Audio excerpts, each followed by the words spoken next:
BCC के YouTube channel पर आप लोग का स्वागत है। आज हम लोग बायोलॉजी में द सेल में पार्ट 2 वीडियो आज हम लोग का अपलोड है। पार्ट 1 में हमने उसका सेल क्या है, उसका परिभाषा, उसका फैक्चुअल नॉलेज, पहले सेल कौन खोज किए थे, लिविंग सेल कौन खोज किए थे, डेड सेल कौन किए थे, सबसे बड़ा सेल यूनिवर्स में कौन है, सबसे छोटा कौन है, उसके बाद आपका ह्यूमन बॉडी में सबसे बड़ा कौन है, ह्यूमन बॉडी में सबसे छोटा कौन है, फिर पार्ट्स ऑफ सेल पढ़ें, कोशिका भित्ति पढ़ें, कोशिका झिल्ली पढ़ें, केंद्रक पढ़ें। पार्ट 1 वीडियो यहाँ तक था। आज हम लोग का पार्ट 2 वीडियो में जानना है, अगला जो मेरा पार्ट है वो है, आप लोग को दिख रहा होगा, क्रोमोसोम। क्रोमोसोम को हम लोग हिंदी में कहते हैं क्या, गुणसूत्र। ठीक है, क्रोमोसोम ये टॉपिक इम्पॉर्टेंट यहाँ सेल के लिए तो है ही, साथ ही साथ आप आगे कहीं भी पढ़ोगे तो क्रोमोसोम जानना बहुत ज़रूरी है। तो इसमें है क्या, इसमें समझिए। पहले क्रोमोसोम किस पर पाए जाते हैं। First of all it is found in DNA. कहने का अर्थ है कि यह डीएनए पर पाया जाता है। डीएनए का फुल फॉर्म हमने पिछले क्लास में बताया था, deoxy ribo nucleic acid. DNA RNA कहाँ रहता है कोशिका में, तो केंद्रक में रहता है। कहाँ रहता है, केंद्रक पर डीएनए रहता है और आरएनए रहता है। डीएनए आरएनए किस अम्ल के रूप में रहता है, न्यूक्लिक अम्ल के रूप में, से बता दिए थे हम। तो फिलहाल आप जानिएगा कि गुणसूत्र कहाँ पर पाए जाते हैं, डीएनए पर पाया जाता है। डीऑक्सी राइबो न्यूक्लिक एसिड पर आपका गुणसूत्र क्रोमोसोम पाया जाता है। तो पहला तो हम यहाँ ये पॉइंट लिख दें कि यह डीएनए पर लगे होते हैं। क्रोमोसोम कहाँ लगे होते हैं, डीएनए पर लगे होते हैं। दूसरा चीज़ आप याद रखिएगा कि ये हमारा जब विजिबल होता है, विजिबल कहने का अर्थ क्या है, दिखता, दृश्य होता है। कब, तो आपको आगे बताएंगे सेल डिवीजन के बारे में। ठीक है, जब कोशिका विभाजन होता है, जब बड़ी कोशिका, जब छोटे छोटे कोशिका में जब टूटती है, तो यह जो हमारा डीएनए है ये दिखता है, और यही दिखता है विजिबल जो होता है, पारदर्शी जिसको कहते हैं। तो अर्थात याद रखिएगा, आपका क्रोमोसोम जो होता है ये सेल डिवीजन के समय विजिबल होता है। तो हम लोग लिखते हैं, यह कोशिका विभाजन के समय, यह कोशिका विभाजन के समय विजिबल, विजिबल मतलब क्या हो जाएगा, पारदर्शी होता है। क्या होता है, पारदर्शी होता है। तीसरा चीज आप याद रखिएगा, क्रोमोसोम जो है हमेशा पेयर्स में पाया जाता है, यह हमेशा जोड़ों में पाया जाता है। ठीक है, याद रखिएगा, यह हमेशा, एकदम इजी लैंग्वेज में हम लिख रहे हैं, ठीक ना, यह हमेशा पेयर्स, पेयर्स मतलब क्या होता है, जोड़ों में पाया जाता है। यह हमेशा पेयर्स में पाया जाता है। अब यहाँ पर प्रश्न है, कई बार प्रश्न पूछता है कि ह्यूमन बॉडी में, मतलब कि मानव के शरीर में मानव के शरीर में कितना पेयर क्रोमोसोम होता है। पहले तो हमने देख लिया कि आपका क्रोमोसोम किसमें पाया जाता है, हमेशा पाया जाएगा पेयर्स में ही। मानव में जो हमारा गुणसूत्र पाया जाता है वो होता है 23 जोड़ा। ठीक है, याद रखिएगा, यहीं पर हम एक पॉइंट करके लिख देते हैं, क्या, यही लिख देते हैं ह्यूमन। ह्यूमन मतलब क्या हो गया, मानव। मानव में आपका कितना क्रोमोसोम होता है, तो मानव में आपका क्रोमोसोम जो होता है 23 पेयर्स होता है। 23 पेयर मतलब कितना हो गया, 46 हो गया, 46 होता है। यहाँ तक तुम समझ गए। अब हम लोग पढ़ेंगे मानव में गुणसूत्र का क्या प्रकार। तो याद रखिएगा, मानव में गुणसूत्र के 2 प्रकार होते हैं। क्रोमोसोम आर ऑफ 2 टाइप्स, है ना, एक होता है आपका ऑटोसोम, एक होता है आपका एलोसोम। ठीक है, तो फिलहाल आप यहाँ तक जल्दी से लिखें, एक बार देख लीजिए तब तक। क्रोमोसोम हमेशा डीएनए पर लगे होते हैं, डीऑक्सी राइबो न्यूक्लिक एसिड। यह कोशिका विभाजन के समय विजिबल होता है, और यह हमेशा पेयर्स में पाया जाता है, जो कि ह्यूमन में कितना होता है, 23 पेयर्स मतलब कितना हो गया, 46 हो गया। तो ये था आपका क्या, तो ये था आपका कुछ बेसिक नॉलेज क्रोमोसोम के बारे में। तो हमने भी देखा कि मानव में 23 जोड़ा गुणसूत्र पाया जाता है, तो वो किस रूप में पाया जाता है। तो यहाँ पर हम जानेंगे कि क्रोमोसोम आर ऑफ 2 टाइप्स, क्या जानेंगे, तो यहाँ हम एक लिखते हैं पॉइंट बना करके, क्रोमोसोम आर ऑफ 2 टाइप्स, ये आपके 2 प्रकार का होता है। ठीक है, जरा आते हैं। तो सबसे पहला चीज तो मानव में कितना क्रोमोसोम पाया जाता है, अभी हमने बताया था ना 23 पेयर्स। तो 23 पेयर को दो भाग में बांट दिया गया। यहाँ ध्यान दीजिएगा, एक होता है आपका, पहला होता है ऑटोसोम, ऑटोसोम क्रोमोसोम, है ना, ऑटोसोम क्रोमोसोम। पहला जो मेरा टाइप होता है वो क्या होता है, ऑटोसोम क्रोमोसोम। ठीक है, ये ध्यान दीजिएगा। अब जरा इसमें हम आते हैं, विस्तार से पढ़ते हैं। यहाँ देखिए, ऑटोसोम क्रोमोसोम जो होता है 23 पेयर्स में 22 पेयर्स जो होते हैं, 22 दूनी 44, 22 पेयर ऑटोसोम होते हैं, 22 पेयर आपके ऑटोसोम होते हैं। याद रखिएगा, ये जो हमारा ऑटोसोम है वो बॉय और गर्ल में सेम होता है। तो यहाँ पे हम एक चीज़ और कर दें, क्या, boys and girls are in same. ये 22 पेयर जो आपका, 22 जोड़ा जो आपका ऑटोसोम क्रोमोसोम है, ऑटोसोम क्रोमोसोम जो है, ठीक है, ये आपका 23 पेयर में 22 पेयर आपका जो ऑटोसोम क्रोमोसोम है वो लड़का और लड़की में क्या पाया जाता है, समान पाया जाता है। ठीक है, अब कई बार प्रश्न पूछता है कि यदि किसी मानव शरीर में यदि आपको ऑटोसोम क्रोमोसोम में यदि किसी प्रकार की क्या हो गई, उसमें कुछ प्रॉब्लम हुआ, ठीक है, तो यदि आपका ऑटोसोम क्रोमोसोम में यदि प्रॉब्लम होगा तो उस व्यक्ति को, उस प्राणी को, उस मानव को रोग होता है, उसका नाम है जेनेटिक डिजीज, आनुवांशिक रोग। बहुत इंपॉर्टेंट क्वेश्चन है। तो आनुवांशिक रोग किस क्रोमोसोम के कारण होते हैं, ऑटोसोम क्रोमोसोम के कारण। ऑटोसोम क्रोमोसोम कितना पेयर होता है, 22 पेयर, लड़का लड़की में समान होता है। तो यहीं पर हम एक पॉइंट कर देते हैं यहाँ से कि यदि आपका प्रॉब्लम होगा,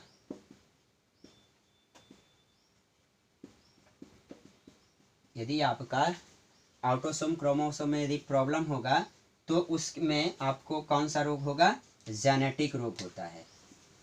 आनुवांशिक रोग आगे पढ़िएगा, जेनेटिक डिजीज, आनुवांशिक रोग, आनुवांशिक रोग होता है। ठीक है, तो एक बार देख लीजिए फिर से, 23 पेयर्स में एक जो पार्ट बटा है वो ऑटोसोम है जो कि 22 पेयर होता है, बॉय और गर्ल में सेम होता है। यदि इसमें प्रॉब्लम होगा तो कौन सा रोग होगा, उसको आपका जेनेटिक डिजीज होगा। अब जरा आ जाते हैं दूसरा प्रकार। दूसरा प्रकार हमारा है ऑटोसोम नहीं, पहला तो ऑटोसोम था, दूसरा है एलोसोम, एलोसोम क्रोमोसोम। ठीक है, तो ये जो एलोसोम क्रोमोसोम है, तो अभी आपने देखा कि 23 पेयर में 22 पेयर तो यही ले लिया, अब कितना पेयर बचा, एक पेयर बचा ना, तो अर्थात इसमें आपका कितना पेयर क्रोमोसोम रहता है, एक पेयर रहता है। और यहाँ पे आप देखिए तो ये 22 पेयर बॉयज और गर्ल्स में सेम होता है, लेकिन वो जो एक पेयर है वो आपका बॉयज और गर्ल में क्या होता है, वहाँ पे बॉयज गर्ल बाद में देखेंगे, पहले वहाँ मेल फीमेल देखते हैं। ठीक है, मेल और फीमेल में डिफरेंट होता है। तो यहाँ हम लोग लिखते हैं different in male and female. अब कितना पेयर होता है, एक पेयर होता है। Different in male and female, allosome जो क्रोमोसोम होता है वो आपका एक पेयर होता है, जो कि मेल और फीमेल में क्या होता है, डिफरेंट होता है। ठीक है, तो सर मेल में क्या होता है, फीमेल में क्या होता है, तो इसका दो भाग, इसका एक पेयर में कौन कौन है, तो इसी में आता है आपको एक्स और वाई। तो इसमें देखिए हम यहीं से आपको नीचे दिख रहा होगा, इसमें यहीं पर हम मेल में जो होता है वो आपको अलग होता है, मेल में होता है आपका एक्स और वाई। ठीक है, नहीं दिख रहा है, यहाँ आ जाइए, मेल में होता है आपका एक्स और वाई, वहीं फीमेल में दोनों समान होता है एक्स एक्स। ठीक है, फीमेल में होता है एक्स एक्स और मेल में होता है एक्स वाई, है ना। तो एक बार शुरू से आ जाइए, क्रोमोसोम दो टाइप के होते हैं। चूंकि मानव में कितना क्रोमोसोम होता है, 23 पेयर, 23 पेयर में 22 पेयर हमारा हो जाता है आपका ऑटोसोम, और एक पेयर होता है आपका एलोसोम। जो हमारा ऑटोसोम है वो आपका 22 पेयर होता है और लड़का लड़की में समान होता है, और यदि इसमें कुछ प्रॉब्लम होगा तो यहीं से आपका जेनेटिक डिजीज होगा। लेकिन आपका एलोसोम में आपका एक पेयर होता है, और वह जो एक पेयर होता है वो आपका डिफरेंट होता है मेल और फीमेल में। और उसमें मेल में आपका हो जाता है एक्स वाई और फीमेल में होता है एक्स एक्स। ठीक है, चलिए यहीं पर से एक चीज बता देते हैं, क्या, तो सेक्स डिटर्मिनेट क्रोमोसोम, कहने का अर्थ क्या हुआ, इसको स्क्रीनशॉट ले लिए होंगे आप लोग। लिंग निर्धारण गुणसूत्र, प्रश्न इससे बहुत रहता है। ठीक है, देखिएगा,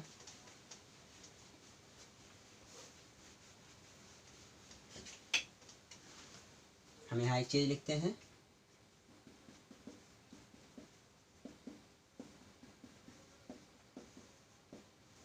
लिंग निर्धारण गुणसूत्र। देखिए अभी हमने पढ़ा था क्या, अभी हमने देखा कि जो मेल है उसमें आपने क्या देखा, एक्स और वाई देखा था। मेल में क्या देखा, एक्स और वाई। और वही जो आपका फीमेल है, तो फीमेल में आपने क्या देखा, एक्स और एक्स। ठीक, मेल में एक्स और वाई और फीमेल में एक्स और एक्स। होता क्या है, होता क्या है कि मेल का जो एक्स गुणसूत्र है, जैसे आप मैथ्स में भी पढ़ते होंगे इस टाइप का, देखिए तो आप क्या करते हैं, तो एक बार x को 2x से मल्टीप्लाई करते हैं, एक बार x को y से मल्टीप्लाई करते हैं, है ना, यही काम करते हैं। तो यहाँ पे क्या है कि मेल का जो गुणसूत्र है आपका x है, तो एक बार x को हम लोग आपको निर्धारण कराएंगे फीमेल के दोनों क्रोमोसोम से, एक बार y को कराएंगे। स्पष्ट है, चलिए तो इसमें इसका ले लिए हम लोग x, मेल का ले लिए क्या, x, और फीमेल का ले लिए क्या, x ले लिए, है ना। तो यदि ये दोनों हम x ले लिए तो हमारा इससे क्या बना, क्या बना बताइए, इसका भी x लिए, इसका भी x लिए, तो दोनों का हम एक इसका x लिए, इसका x लिए, दोनों से क्या बना, x x, है ना। तो x x यदि समान होगा तो हमारा वो क्या हो जाएगा, फीमेल में आएगा। तो चूंकि यहाँ पर क्या होता है, मेल का x लिए और फीमेल का x लिए, यदि दोनों का यदि समान पाया जाएगा तो जो चाइल्ड होगा वो कैसा होगा, गर्ल होगा या बॉय होगा। तो आप ही फैसला यहाँ पर कर लीजिए। तो जो चाइल्ड होगा वो कैसा चाइल्ड होगा, गर्ल चाइल्ड। जो बच्चा होगा वो होगी लड़की होगी, है ना, गर्ल चाइल्ड होगी। हो गया स्पष्ट। चलिए अब हम लोग क्या करते हैं कि इसका लेते हैं बाई, इसका लेते हैं बाई, और इसका ये वाला लेते हैं यक्स, या इसी वाला यक्स ले लीजिए, कोई दिक्कत नहीं। ठीक है, चलिए तो इसका बाई लिए, इसका यक्स लिए, तो क्या आ गया बताइए तो जरा, बाई और एक्स लिए तो दोनों अलग अलग है ना, तो इससे क्या हो जाएगा, जो मेरा चाइल्ड होगा वो होगा क्या, बॉय चाइल्ड होगा। क्या हो जाएगा, बॉय। ठीक, या आप ऐसा भी कर सकते हैं कि इसका एक्स लिए तो ठीक है, इसका बाई इसका एक्स लिए। अब आप जैसे अब आप क्या कीजिएगा, इस बाई को एक्स से कीजिएगा तो भी हमारा बाई एक्स होगा, मतलब जो भी हमारा होगा निर्धारण वो दो ही चीज में जाएगा, एक सेम में आएगा एक्स एक्स, एक आएगा हमारा एक्स बाई। तो एक्स एक्स यदि आया तो गर्ल हो जाएगा चाइल्ड, यदि हमारा बाई एक्स बाई आएगा तो क्या हो जाएगा, बॉय हो जाएगा। ठीक, एक प्रश्न कभी कभी पूछता है जो हम लोग कहते हैं क्या, ट्रांसजेंडर, ट्रांसजेंडर, है ना। ठीक है, कि सर उसका निर्धारण कैसे होता है, तो देखिए होता क्या है, उसका निर्धारण होता है कि यदि मान लिया जाए मेल का हम लोग एक्स ले लिए, मेल का क्या ले लिए, एक्स ले लिए, ठीक है, मेल का एक्स ले लिए और फीमेल का ही एक्स ही रहा, है ना, लेकिन मेल का ही कुछ बाई वाला क्रोमोसोम पार्ट यदि आ जाएगा तो उसका वहाँ पर हो जाएगा एक्स और बाई दोनों का यदि मिश्रण हो, दोनों मिश्रण हो जाएगा। चूंकि यहाँ समझिएगा से कहने का से हुआ, इसका हम लोग एक्स ले लेते हैं, ठीक है, और इसका हम लोग एक्स लेते हैं, है ना, और इसका इस बार बाई भी ले लेते हैं, तो क्या हो जाएगा, तो हो जाएगा एक्स का भी अंश होगा और एक्स प्लस बाई का भी अंश होगा। तो आप ये मतलब नहीं वहाँ सेक्स निर्धारण हो पाएगा कि वहाँ बॉय होगा या गर्ल होगा, तो वहीं से हो जाता है, इस कंडीशन में हमारा ट्रांसजेंडर हो जाता है ना, ट्रांसजेंडर। देखिए मेन रूप से ये दोनों याद रखिएगा, ये कभी कभी एग्जाम में पूछता है, तो कब होगा, तो जब आपका मेल का एक्स और मेल का बाई फीमेल के, आप फीमेल के कोई एक क्रोमोसोम से निर्धारण मतलब दोनों का कुछ कुछ अंश यदि फीमेल में चला जाता है, एक्स का भी और बाई का, तब हमारा वहाँ पर ट्रांसजेंडर का कंडीशन होता है। यदि सेम होगा तो गर्ल होगा, यदि डिफरेंट होगा तो बॉय होगा। हो गया? तो ये था आपका सेक्स डिटरमाइन क्रोमोसोम। एक बार शुरू से देख लीजिए आप लोग, इसको ले लीजिए स्क्रीनशॉट भी। शुरू से हम लोग देखें तो क्रोमोसोम कहाँ पाया जाता है, कहाँ पर होता है? डीएनए पर लगे होते हैं। और क्रोमोसोम हमेशा जोड़ा में पाया जाता है। सेल डिवीजन के समय विजिबल होता है। मानव में आपका 23 पेयर जोड़ा होता है। 23 जोड़ा में एक हो गया एलोसोम, एक हो गया आउटोसोम, एक हो गया एलोसोम। आउटोसोम 22 जोड़ा जो कि बॉयज गर्ल में सेम होता है। और यदि प्रॉब्लम होगा तो यहाँ पर जेनेटिक डिजीज होगा। उसके बाद आपका एलोसोम में एक जोड़ा, उसमें हमारा एक्स और वाई का आ जाएगा, है ना। मेल में आपका एक्स वाई और फीमेल में आपका एक्स एक्स होता है। उसके बाद सेक्स डिटरमाइन हमने देखा क्या है आपका सेक्स डिटरमाइन क्रोमोसोम। उसमें हमने देखा कि आपका मेल का यदि एक्स नहीं है, फीमेल के एक्स से लिए तो एक्स एक्स मिला तो आपका गर्ल हो गया। मेल का हमने ले लिया आपका एक्स, मेल का हमने बाई लिया, उसका एक्स लिया तो एक्स बाई से हमारा हो गया बॉय चाइल्ड। यदि दोनों का कुछ अंश मतलब मेल का एक्स बाई का रहता है, फीमेल से होगा मतलब एक्स का भी आ जाएगा, कुछ कुछ बाई का आ जाएगा, तो वहाँ पर ट्रांसजेंडर का कंडीशन होगा। हो गया? चलिए, तो ये था आपका क्या सेल का गुण। सेल में हमने पार्ट देखा क्रोमोसोम का, है ना। अब इसको अच्छा से देख लीजिएगा, ठीक है। अब हम लोग देखते हैं क्या, तो अब हम लोग आते हैं जीन। इसके बाद जो सेल का पार्ट आता है वो है जीन। देखिए, पहले नंबर तो जीन का डिस्कवर कौन किया, इस पर क्वेश्चन पूछ देता है। तो जीन का खोज किए थे जॉनसन, ठीक है। चलिए, अगला जो मेरा पार्ट है वो जीन है। जीन है ना, देखते हैं। इसमें पहला पार्ट है डिस्कवर्ड बाय,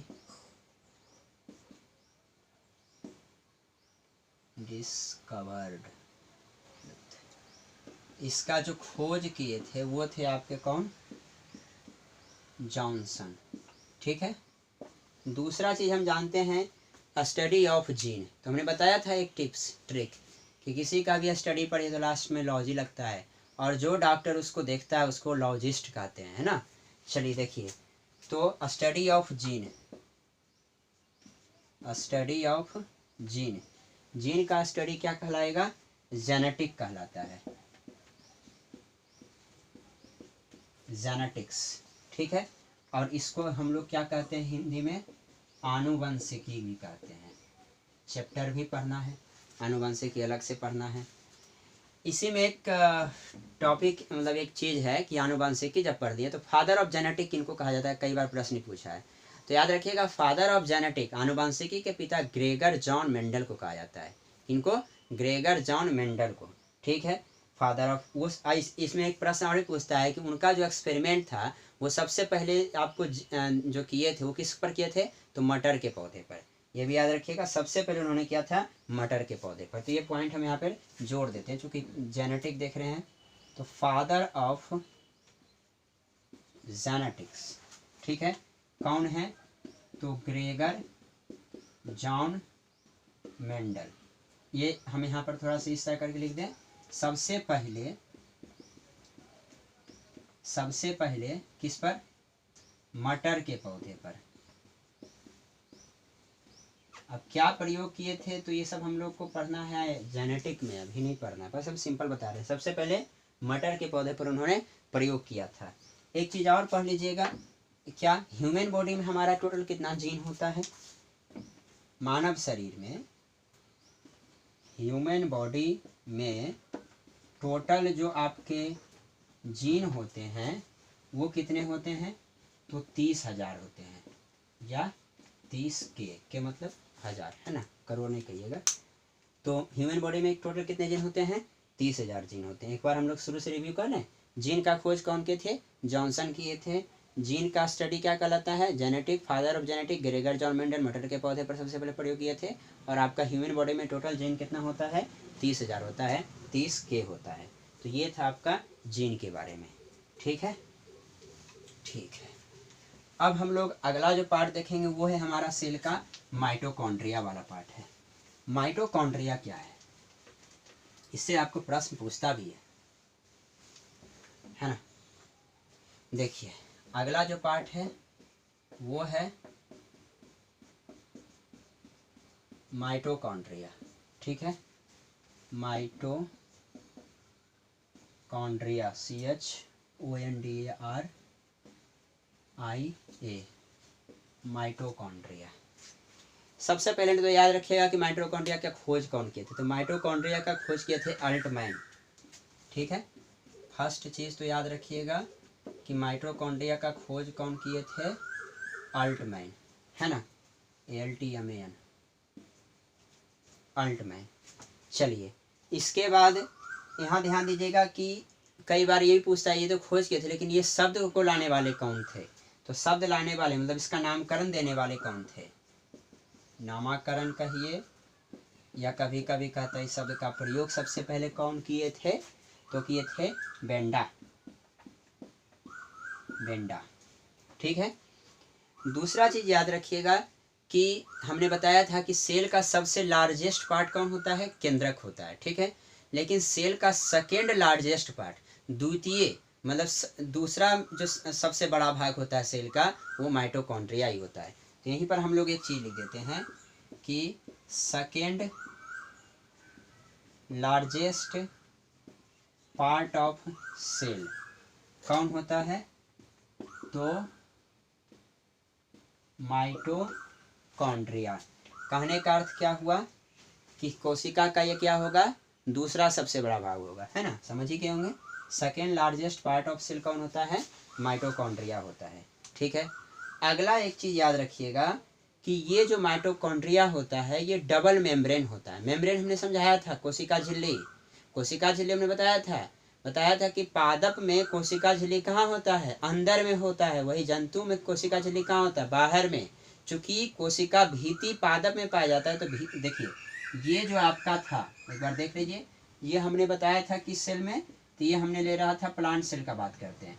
तो प्लांट सेल में जो हमारा आउटर सरफेस है, इसको हमने क्या बताया था, सेल बॉल, कोशिका भीति, है ना। और अंदर में ये झिल्ली बनाती है, तो इसको कहते हैं क्या, इसको बोले थे सेल मेम्ब्रेन। और जो बीच में पाया जाता है जिसमें कि DNA और क्या रहता है, RNA, इसको कहते हैं क्या, न्यूक्लियस केंद्रक। ये हमने समझाया था, ठीक है।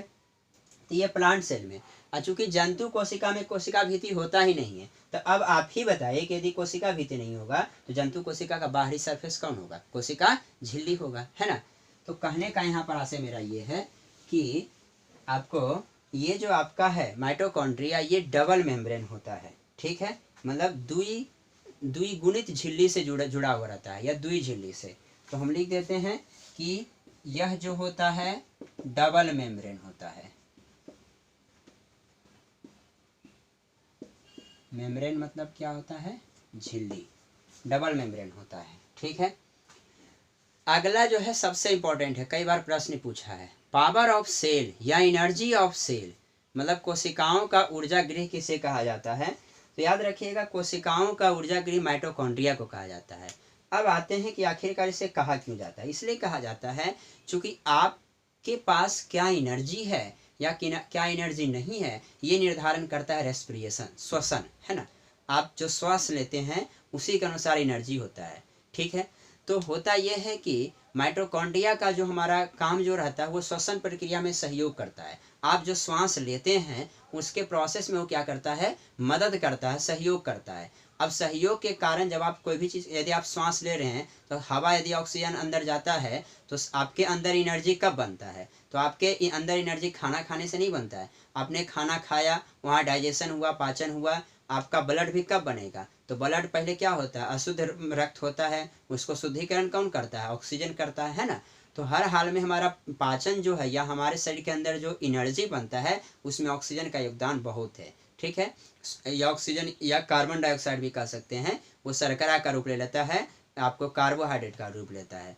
तो कहने का से ये हुआ कि आप श्वसन यदि कर रहे हैं तो श्वसन प्रक्रिया के उपरांत हमारा ये माइटोकॉन्ड्रिया वाला जो पार्ट है वो आपको सहयोग करता है। तो जब सहयोग करेगा तो आपका सारा का सारा भाग कहाँ हो रहा है, ये माइटोकॉन्ड्रिया में। इसीलिए इसको कहा जाता है हाउस। कैसा हाउस, तो पावर हाउस या एनर्जी हाउस। तो याद रखिएगा, चूंकि माइटोकॉन्ड्रिया श्वसन प्रक्रिया में सहयोग करती है अर्थात श्वसन प्रक्रिया माइटोकॉन्ड्रिया में ही होती है, इसी कारण माइटोकॉन्ड्रिया को कोशिकाओं का ऊर्जा गृह कहा जाता है। ठीक है, तो पावर हाउस या energy house of the cell is known as mitochondria. Because इसलिए चूंकि इस पार्ट में आपका रेस्पिरेशन होता है, श्वसन प्रक्रिया होती है। ठीक है, चलिए तो देखिए अब हम इसको आगे लिखते हैं। अच्छा, कई बार प्रश्न पूछता है कि ये जो हमारा एनर्जी रहता है किस रूप में रहता है, तो एनर्जी को, ये एनर्जी रहता है एटीपी के रूप में, एडिनोसिन ट्राइफॉस्फेट। ठीक है, चलिए तो फिलहाल हम यहाँ पे ये लिखते हैं, सबसे इम्पोर्टेंट टॉपिक है ये माइटोकॉन्ड्रिया का, ये पॉइंट सबसे इम्पोर्टेंट है। यह कोशिकाओं का ऊर्जा गृह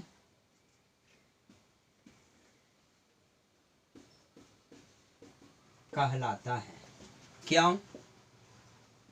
तो क्योंकि इसमें श्वसन की प्रक्रिया होती है। तो अभी हमने बताया था कि जहाँ रेस्पिरेशन होगा वहीं एनर्जी बनेगा, है ना। श्वसन की क्या होती है? प्रक्रिया होती है। ठीक है, चलिए जैसे देखिए मान लिया जाए सेल है, ठीक है, तो ये हमारा क्या होगा आप ही बताइए। अभी हमने बताया था ये क्या होगा, सेल मेम्ब्रेन होगा, है ना, डबल मेम्ब्रेन होता है, अभी हमने बताया था। ठीक है, तो यहाँ पर क्या होता है, हम श्वास लेते हैं छोड़ते हैं, लेते हैं छोड़ते हैं, तो ये हमारा बना लेता है टाइम पीरियोडिक, मतलब कि कहने का है कि एक रिंग की तरह काम करता है। कहने का से हुआ कि ये आपको इस तरह काम करता है, इस तरह इस तरह इस तरह इस तरह इस तरह चलते रहता है, इस तरह हमारा चलते रहता है। ठीक है, तो कई बार प्रश्न पूछा है कि हमारा माइटोकॉन्ड्रिया में वह पार्ट जो आपका वलय का काम करता है वो क्या कहलाता है, उसको कहते हैं मैट्रिक्स। मैट्रिक्स कौन सा भाग होता है ये भी क्वेश्चन पूछता है, तो होता है अंतःभाग। माइटोकॉन्ड्रिया में मैट्रिक्स का काम क्या है, तो मैट्रिक्स जो होता है आपका माइटोकॉन्ड्रिया के अंदर का भाग होता है, जहाँ पर आपका ऊर्जा कलेक्शन रहता है, संग्रह रहता है। ठीक है, और जो बाहर से जो घेरा हुआ पार्ट रहता है उसको कहते हैं क्रिस्ट कहते हैं। क्या कहते हैं? क्रिस्ट। हिंदी आप देखिएगा तो इसको कहते हैं बलकुट भाग, लेकिन आपको ये इंपॉर्टेंट है, मैट्रिक्स वाला बहुत इंपॉर्टेंट है। कई बार प्रश्न पूछता है माइटोकॉन्ड्रिया का वह कौन सा भाग है जहाँ पर आपका ऊर्जा जो है कलेक्शन रहता है, जमा रहता है, संग्रह रहता है, या ये भी पूछेगा कि माइटोकॉन्ड्रिया का अंतःभाग क्या कहलाता है, तो क्या कहलाता है? मैट्रिक्स कहलाता है। या ये भी पूछेगा माइटोकॉन्ड्रिया का जो हमारा मैट्रिक्स जो पार्ट है वहाँ पर, सॉरी, माइटोकॉन्ड्रिया में जो ऊर्जा कलेक्शन रहता है वो कौन सा भाग कहलाता है, तो वो कहलाता है अंतःभाग। और आपसे यदि ये पूछे कि सेल का वह कौन सा पार्ट है जहाँ ऊर्जा संग्रह रहता है, वो कौन सा हो जाएगा? माइटोकॉन्ड्रिया। तो अर्थात याद रखिएगा, इसको इंग्लिश में भी लिख देगा, इसको कहते हैं पावर ऑफ सेल या क्या, एनर्जी ऑफ सेल। ठीक है, तो ये था आपका क्या। अच्छा, ये ऊर्जा किसके रूप में रहता है, तो ये भी लिख देते हैं, इसको आप लिख लीजिए पहले। तो ये ऊर्जा जो आपका रहता है वो रहता है किसके रूप में, हमारा माइटोकॉन्ड्रिया में जो ऊर्जा जमा रहता है वो रहता है एटीपी के रूप में। इसके रूप में रहता है, लिख देते हैं, यह ऊर्जा एटीपी। कभी कभी एटीपी का फुल फॉर्म भी पूछ देता है जी, तो लिख लीजिए एडिनोसिन ट्राइफॉस्फेट।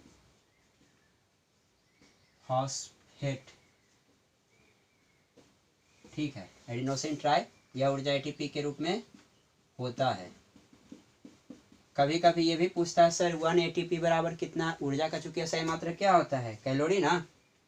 ठीक है, तो 1 एटीपी बराबर होता है आपको 7.3 किलो कैलोरी। यहाँ के मतलब क्या हो गया, किलो। ठीक है, हम किलो ही लिख दें, किलो कैलोरी। 1 एटीपी में कितना कैलोरी होता है? 7.3 किलो कैलोरी।